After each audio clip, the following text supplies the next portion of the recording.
What we wanted to know is, to what extent was the Berkeley, California tax on sugar-sweetened beverages passed through to consumers in the form of higher prices? And proponents of the tax had argued that it would be 100% pass-through, that all of that tax would be showing up in the retail price of sodas, and consumers would be paying all of it. And actually what we found is that less than half of the tax was passed through to consumers, just 43.1%. This November, there's actually several cities in the U.S.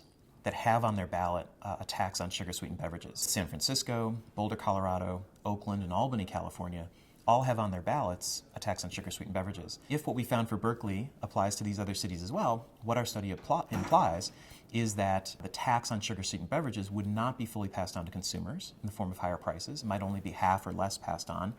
And that you have to be careful about the issue of cross-border shopping. Like, there's a concern whenever you have a city-level tax that people can evade it by crossing borders.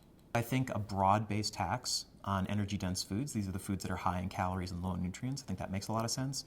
I'm absolutely in favor of the nationwide restaurant menu calorie label law that takes effect next year. Just provides people with more information, lets them make their own choices.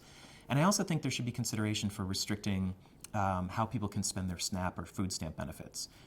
Maybe it doesn't make sense to allow them to buy sugar-sweetened beverages and cookies and candies at a time we're struggling with problems of obesity and diabetes.